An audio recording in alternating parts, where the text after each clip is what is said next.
네, 이 기술이 발전하면서 소통은 더 쉬워진 것 같은데 이상하게도 세대 간 또 집단 간의 골은 더 깊어지는 느낌? 혹시 받으신 적 없으신가요? 정보는 막 넘쳐나는데 정작 중요한 신뢰는 쌓기가 더 어려워진 것 같기도 하고요. 그런데 여기 최첨단 인공지능 AI 기술하고 또 지극히 인간적인 가치죠. 이 감사를 결합해서요. 이런 단절과 불신의 문제를 풀어보려는 아주 흥미로운 시도가 있습니다. 네, 맞습니다. 오늘 저희가 좀 깊이 파고들어 볼 주제가 바로 융합 상생 포럼인데요. 여기가 AI를 그냥 뭐 효율성 도구 이 정도로만 보는 게 아니라 열린 토론이나 감사 문화를 확산시키는 매개체로 활용을 하고요. 이걸 통해서 사회적 신뢰를 회복하겠다. 이런 상당히 독특한 접근법을 가진 곳이죠. 네, 저희 손에는 이 융합 상생 포럼의 어떤 철학부터 시작해서 구체적인 프로그램 운영 방식, 또 장기적인 비전, 그리고 실제 성공 사례까지 담긴 내부 자료들이 좀 있습니다. 그렇죠. 네. 그래서 이번 분석의 목표는 어찌 보면 좀 안 어울릴 것 같은 이 AI의 냉철한 분석력이랑 감사의 따뜻한 연결성, 이게 어떻게 만나서 시너지를 내는 건지, 그리고 이게 개인의 성장이나 조직 문화 혁신, 더 나아가서 사회 통합에 어떤 의미를 던지는지 그 핵심을 한번 파헤쳐 보는 겁니다. 자, 그럼 본론으로 들어가 보죠. 포럼의 핵심 철학, 자료를 보니까 대화로 이해하고 감사로 연결하라. 단 이 한 문장으로 요약되더라고요. 네, 핵심이죠. 기술 발전 속도를 따라잡는 것보다 어쩌면 인간관계의 회복이 더 시급하다. 이런 믿음이 깔려 있는 것 같아요. 특히 그 자료 서문에 기술이 진화할수록 인간은 더 인간다워지고 있는가? 이 질문에서 출발했다는 부분이 저는 좀 인상 깊었습니다. 아, 네, 근본적인 질문이죠. 기술 격차보다 마음의 단절이 진짜 위기다. 이런 진단인데 이런 문제의식이 왜 지금 이 시대에 중요하다고 보시는 건가요? 중요한 질문이신데요. 기술이 막 고도화될수록 역설적으로 인간 소외라던가 관계 단절 문제가 더 심화될 수 있다는 우려가 계속 있잖아요. 그렇죠. 이 포럼은 바로 그 지점을 파고드는 겁니다. 기술 자체를 문제 삼기보다는 기술을 어떻게 활용해서 오히려 인간적인 가치를 강화할 것인가, 여기에 집중하는 거죠. 여기서 AI하고 감사의 역할 분담, 그리고 상호 보완성이 아주 흥미롭게 나타납니다. AI와 감사가 각자 역할을 하면서 서로를 돕는다. 구체적으로 어떤 방식인가요? 좀 궁금한데요. AI는 주로 이제 투명한 기록, 그리고 객관적인 분석을 제공하는 촉진자 역할을 한다고 보시면 돼요. 예를 들면 포럼 안에서 이루어지는 여러 토론이나 멘토링, 뭐 감사 활동 같은 상호작용들을 다 기록하고 분석하는 거죠. 아, 기록하고 분석한다. 네, 단순히 뭐 누가 얼마나 말했냐 이걸 넘어서요. 대화의 빈도, 주제가 어떻게 흘러가는지, 또 사용된 언어가 얼마나 긍정적인지, 심지어는 참여자들 간의 감정 변화까지 데이터로 포착을 합니다. 이걸 감정 지도, 영어로는 이모션 맵이라고 하는데 이런 걸로 시각화해서 보여주기도 하고요. 와, AI가 감정까지 지도화한다. 이게 좀 놀랍기도 하고 약간 걱정도 되는데요. 그게 정확히 어떤 모습이고 어떻게 관계 개선에 활용될 수 있다는 거죠?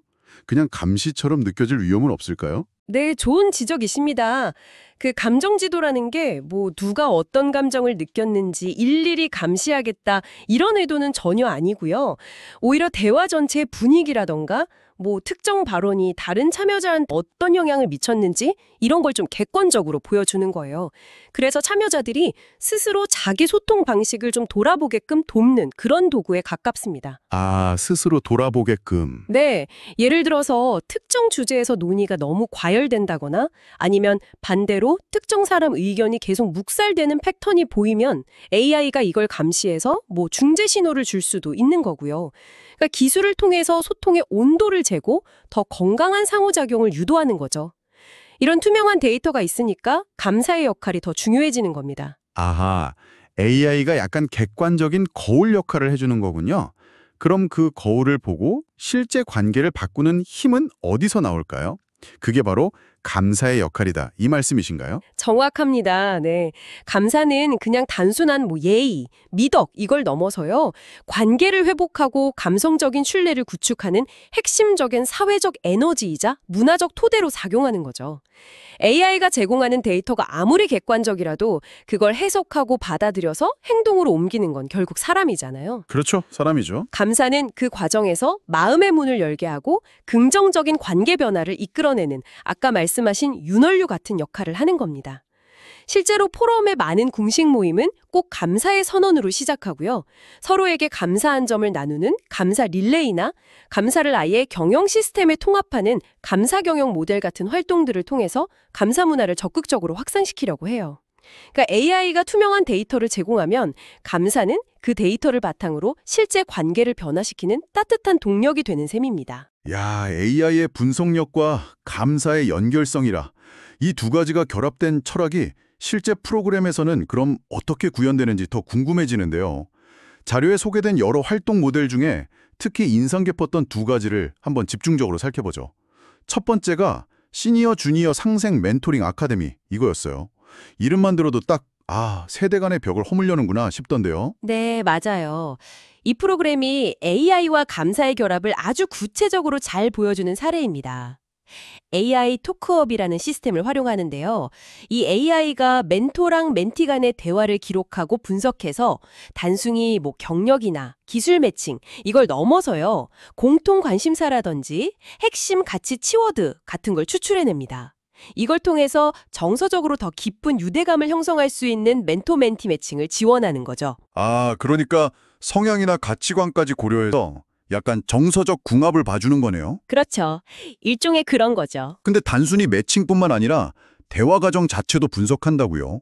자료 보니까 대화의 질, 감정의 긍정성, 협력 수준 이런 걸 분석해서 리포트로 주고 심지어 감사 표현 빈도까지 딱 정량화해서 보여준다던데요. 와, 멘토링이라는 게 사실 되게 주관적일 수 있는데 이걸 상당히 객관적으로 들여다볼 수 있게 하는 장치네요. 그렇습니다. 데이터 기반의 피드백을 통해서 멘토와 멘티 모두 자기 소통 방식이나 관계가 어떻게 진행되는지 객관적으로 파악하고 개선할 수 있도록 돕는 거죠. 그리고 여기에 감사 문화가 아주 깊숙이 스며들어 있어요. 모든 멘토링 세션은 감사로 시작해서 감사로 마무리, 이걸 원칙으로 하고요. 프로그램 끝날 때는 보통 하는 결과 발표회 이런 거 대신에 감사 인터뷰 데이를 운영합니다. 감사 인터뷰 데이요? 네, 이 자리에서는 성과 자랑보다는 서로의 성장을 축하해주고 그 과정에서 느꼈던 감사를 진솔하게 나누는 데 초점을 맞추는 거죠. 철저하게 관계와 성장 중심으로 운영되는 겁니다. 이런 관계 중심적인 접근 방식, 이게 진짜로 비즈니스 성과로도 이어질 수 있을까요? 혹시 관련된 사례가 있나요? 좀 구체적인 이야기가 듣고 싶네요. 네, 아주 좋은 사례가 있습니다. 에코브릿지라는 친환경 데이터 솔루션 스타트업 이야기인데요. 이 회사가 기술력은 정말 뛰어났는데 아무래도 신생기업이다 보니까 B2B 영업이나 고객하고 신뢰를 쌓는데 좀 큰 어려움을 겪고 있었어요. 바로 이 회사가 멘토링 아카데미에 참여해서 GE 코리아 출신의 아주 풍부한 경험을 가진 시니어 멘토분하고 연결이 된 거죠. 정말 경험 많은 시니어의 노하우가 절실했겠네요.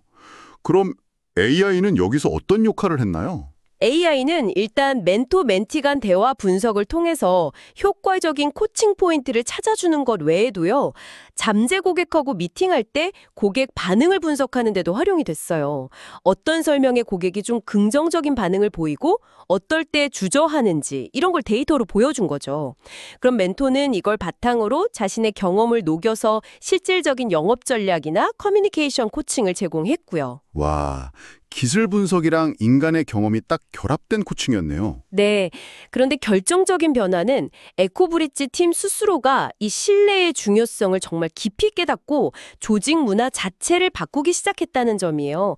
자료에 보면 감사 라운드라는 독특한 문화가 언급되던데 이게 정확히 뭐고 그 성공률 급증이나 계약 성사에 구체적으로 어떻게 기여했다고 분석되나요? 네. 저도 그게 궁금했어요. 감사 라운드. 감사 라운드는 매주 금요일마다 팀원들이 돌아가면서 한 주 동안 서로에게 감사했던 점이나 고객에게 감사했던 경험 같은 걸 AI 토크앱에 기록하고 공유하는 활동이었어요. 처음에는 좀 어색해했는데 이걸 꾸준히 실천하면서 조직 안에 긍정적인 분위기가 만들어지고 팀워크가 되게 강화되었다고 합니다. 이런 내부적인 변화가 외부 고객과의 관계에도 영향을 미친 거죠. 내부 변화가 외부로? 네, 진정성 있는 태도로 고객에게 다가가고 작은 도움에도 감사 표현을 잊지 않는 문화가 고객들에게 신뢰감을 준 겁니다. 그 결과가 정말 놀라웠는데요. 멘토링 참여 전에는 15%에 불과했던 고객 미팅 성공률이 무려 63%까지 치솟았고요. 결국 첫 대형 B2B 계약까지 성사시키는 실질적인 성장을 이루었습니다. 그러니까 AI의 분석, 시니어 멘토의 경험, 그리고 조직 전체에 스며든 감사 문화, 이 세 박자가 정말 완벽하게 맞아떨어진 결과라고 할 수 있죠. 이야, 기술력, 경험, 감사가 시너지를 내서 실질적인 비즈니스 성과로 이뤄졌다니 이건 정말 놀라운데요. 개인 멘토링과 스타트업 성공 사례를 봤는데 포럼은 여기서 더 나아가서 조직 전체의 리더십을 바꾸는 데에도 AI와 감사를 활용한다고요? 리더십엔 혁신 마스터 클래스군요. 맞습니다. 이 프로그램은 리더십의 본질을 감사에서 찾아야 한다. 이런 관점에서 출발하는데요. 핵심 키워드가 감사 리터러시, 그래티드 리터러시인데 이게 아주 중요합니다. 감사 리터러시. 이 개념이 핵심 같은데 정확히 어떤 의미일까요? 그냥 고맙습니다 자주 말하는 거 그 이상일 텐데요. 물론이죠. 감사 리터러시는 단순히 감사 표현의 빈도? 이걸 넘어서요. 첫째, 동료나 부하 직원의 기여를 제대로 인지하고, 둘째, 그 기여에 대해서 진심으로 감사하는 마음을 느끼고, 셋째, 그 마음을 효과적이고 진정성 있게 전달하는 이런 총체적인 능력을 의미합니다. 이게 부족하면 아무리 좋은 의도라도 오히려 관계를 해치거나 그냥 형식적인 감사로 그칠 수 있거든요. 이 프로그램에서는 이 감사 리터러시를 향상시키는데 AI를 적극적으로 활용합니다. AI가 리더의 감사 능력까지 코칭해준다니 그게 어떻게 가능한 거죠? AI 북튜터라는 시스템이 그 역할을 하는데요. 이 AI는 리더가 참여하는 워크숍이나 롤플레잉 상황에서 리더의 발언 내용, 질문 방식, 심지어 목소리 톤이나 표정 같은 비언어적인 요소까지 분석해서 실시간으로 맞춤형 피드백을 제공해요. 실시간 피드백이요? 네, 예를 들어서 부하 직원에게 피드백을 할 때 리더가 무심코 아니 왜 그렇게밖에 못했어요? 이렇게 질책성 질문을 던졌다면 AI가 바로 알려주는 거죠. 결과보다는 과정에 초점을 맞춰서 이 일을 진행하면서 어떤 점이 가장 어려우셨나요? 이렇게 질문하면 상대방이 더 마음을 열고 이야기할 수 있습니다. 이게 바로 감사 기반 소통의 시작입니다. 이런 식으로 구체적인 코칭을 해주는 겁니다. 와, AI가 거의 실시간 커뮤니케이션 코치 역할을 하는 거네요. 근데 리더십이라는 게 참 측정하기 어려운 영역인데 교육 효과는 어떻게 확인하나요? 교육 후에는 AI가 리더의 변화를 객관적인 수치로 보여주는 리더십 변화 지수 LCI 리포트를 제공합니다. 여기서 중요한 건 이 지수가 단순히 대화량 같은 양적인 측면만 보는 게 아니고요. 감사 표현의 빈도, 긍정적 피드백과 부정적 피드백의 비율, 또 경청하는 태도, 예를 들면 상대방 발언 후에 바로 반박하는 대신 질문으로 응답하는 비율 같은 거요. 이런 관계의 질이나 감성적인 측면을 보여주는 요소들을 정량화했다는 점입니다. 리더 스스로 자기 소통 방식의 변화를 데이터로 확인하고 계속 개선할 동기를 얻게 되는 거죠. 정말 흥미로운 접근인데요. 그런데 중견기업 이상 규모의 조직에서 리더들을 이렇게 변화시키는 게 과연 쉬울까요? 혹시 이 마스터 클래스를 통해서 실제 기업 문화가 바뀐 사례가 있습니까? 특히 그 성과가 정말 이 프로그램 덕분이다. 이렇게 확신할 수 있는 근거가 좀 궁금합니다. 아주 예리한 질문이 있습니다. 실제로 넥스트모션이라는 자동차 부품 자동화 설비 분야의 중견기업 사례가 있습니다. 이 회사가 빠른 성장 과정에서 부서 간 소통은 단절되고 좀 권위적인 리더십 문제 때문에 내부 갈등도 심하고 이직률도 꽤 높았다고 해요. 변화가 정말 절실한 상황에서 이 마스터 클래스를 도입한 거죠. 네. 그래서 구체적으로 어떤 변화가 있었나요? 우선 AI가 리더들의 실제 회의나 1대1 면담 데이터를 쫙 분석해서 리더십 감성 지수 LEI라는 점수를 매겼습니다. 긍정적인 언어를 얼마나 쓰는지, 감사 표현 비율은 어떤지, 공감적으로 경청하는 태도는 어떤지 이런 걸 종합한 지수였죠. 근데 많은 리더들이 생각보다 너무 낮은 자기 점수에 충격을 받았다고 해요. 객관적인 자기 모습을 본 거군요. 그렇죠. 자기의 소통 방식에 문제가 있다는 걸 객관적인 데이터로 처음 마주하게 된 거죠. 그 이후에 AI 북튜터를 활용해서 집중적인 감사 리터러시 훈련하고 워크숍이 진행됐습니다. 리더들은 AI의 피드백을 받으면서 자기 말투, 질문 방식, 피드백 습관 같은 걸 의식적으로 교정해 나갔고요. 그 결과는 어땠습니까? 정말 조직 문화 개선으로 이어졌나요? 네, 놀라운 결과가 나왔습니다. 프로그램 도입하고 6개월 만에요. 리더들의 평균 리더십 감성 지수가 초기 61점에서 86점으로 크게 상승했어요. 이게 단순히 리더 개인의 변화에 그치지 않았고요. 직원 만족도 설문조사 결과를 보니까 리더와의 소통 만족도 항목 점수가 크게 올랐고 구질적인 문제였던 핵심 인력 이직률이 9%에서 3% 수준으로 눈에 띄게 감소했습니다. 와, 이직률 감소 효과가 뚜렷했네요. 근데 이게 꼭 감사 리터러시 교육 때문이라고 단정할 수 있을까요? 혹시 바른 경영 개선 활동의 영향일 수도 있지 않을까요? 물론 조직 변화라는 게 다양한 요인이 복합적으로 작용한 결과일 수 있습니다. 당연하죠.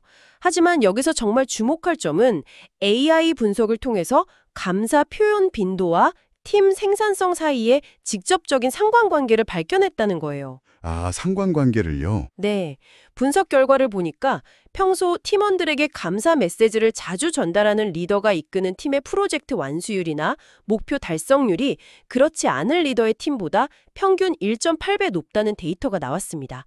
이것은 감사가 단순히 분위기만 좋게 만드는 걸 넘어서 실질적인 업무 성과와 생산성 향상으로 이어진다는 아주 강력한 증거가 되는 거죠.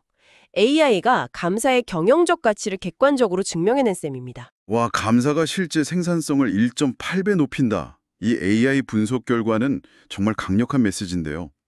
그렇다면 이 모든 개별 프로그램들을 넘어서 융합상생 포럼이 궁극적으로 그리는 큰 그림, 그러니까 비전은 무엇일까요? 포럼의 비전은 크게 4가지 정도로 요약할 수 있겠습니다.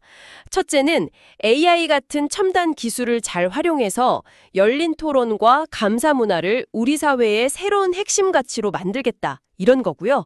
둘째는 과거의 어떤 통제 중심 리더십이 아니라 공감과 신뢰에 기반한 감사 리더십을 미래 리더십의 표준으로 제시하겠다는 겁니다. 셋째는 융합상생 서밋 같은 AI 기반의 공론장을 통해서 점점 심화되는 사회 갈등을 좀 완화하고 신뢰를 회복하는 데 기여하겠다는 거고요. 마지막으로는 기술과 인간의 협력을 통해 세대 간, 집단 간의 단절을 해소하고 진정한 상생의 길을 모색하는 것. 이게 4번째입니다. 단순히 조직 내 변화를 넘어서 사회 전체의 변화를 목표로 하는군요. 굉장히 스케일이 큰데요. 더 장기적인 구상도 혹시 있습니까? 네, 아주 야심찬 장기 구상이 있습니다. 바로 감사를 실천하는 것이 개인이나 조직의 사회적 신뢰 자본, 그러니까 일종의 크레딧으로 인정받고 이게 실질적인 가치로 환산될 수 있는 그런 생태계, 이걸 감사경제 생태계라고 부르는데 이걸 구축하겠다는 겁니다. 감사경제 생태계요? 와, 이건 정말 혁신적인 아이디어 같은데요. 감사가 거의 뭐 화폐처럼 쓰이는 세상을 상상하는 건가요? 이게 현실적으로 구현 가능한 모델일까요? 물론 당장 구현하려면 많은 도전 과제가 있겠죠. 하지만 핵심 아이디어는 감사를 통해 형성된 신뢰 자본이 사회적, 경제적 활동에서 중요한 가치로 인정받는 시스템을 만들겠다는 겁니다. 예를 들면 감사 활동 참여도가 높은 개인이나 조직이 더 많은 기회를 얻는다거나 아니면 사회적 평판 시스템에 이게 반영되는 방식, 이런 걸 생각해 볼 수 있겠죠. 이건 단순히 감사 포인트를 모으는 걸 넘어서 사회적 신뢰 자본이 실제 경제 시스템 안에서 어떻게 작동할 수 있는지 보여주는 좀 급진적인 실험이 될 수도 있습니다. 평판이 새로운 화폐가 되는 느낌이네요. 네, 약간 그런 발상이죠. 또한 이 모델의 성공 가능성을 보고 한국에서의 경험을 바탕으로 해서 5년 안에 글로벌 AI 상생 포럼 네트워크를 출범시켜서 이걸 전 세계적으로 확산하려는 목표도 가지고 있습니다. 기실 시대의 인간성을 회복하는 어떤 새로운 사회 모델을 국제적으로 제시하려는 그런 시도라고 볼 수 있습니다. 네, 오늘 우리는 융합 상생 포럼이라는 아주 독특한 조직을 통해서 AI의 냉철한 분석력과 감사의 따뜻한 연결성이 어떻게 만나서 개인과 조직, 나아가 사회 전체에 긍정적인 변화를 가져올 수 있는지 그 구체적인 사례들을 통해 살펴왔습니다. 네, 흥미로운 사례들이었죠. 기술을 도구 삼아서 우리의 대화와 감정을 좀 투명하게 들여다보고 그 기록을 바탕으로 더 깊은 이해와 신뢰를 쌓아 올리려는 시도. 정말 인상 깊었습니다. 오늘 나눈 이야기에서 우리가 얻을 수 있는 가장 중요한 통찰은 아마 이걸 것 같아요. AI가 인간의 관계나 감정을 대체하는 게 아니라 오히려 우리가 서로에게 더 의식적이고 더 진솔하고 또 더 신뢰를 바탕으로 상호작용하도록 돕는 강력한 조력자가 될 수 있다는 가능성이죠. 데이터는 변화의 필요성이나 효과를 객관적으로 증명해주고 감사는 그 변화를 실제로 일으키고 지속시키는 그런 인간적인 힘이 될 수 있다는 것을 보여준 사례들이었다고 생각합니다. 그렇다면 기술이 우리의 감정까지 측정하고 기록할 수 있는 시대가 온다면 여러분은 그 데이터를 어떻게 활용해서 여러분 주변의 관계 그리고 우리가 속한 이 사회를 더 나은 곳으로 만들고 싶으신가요? 어쩌면 AI가 우리의 좀 잊혀진 감사 근육을 다시 단련시키는 그런 퍼스널 트레이너가 될 수도 있지 않을까요? 오늘 한 번쯤 깊이 생각해 볼 만한 질문인 것 같습니다.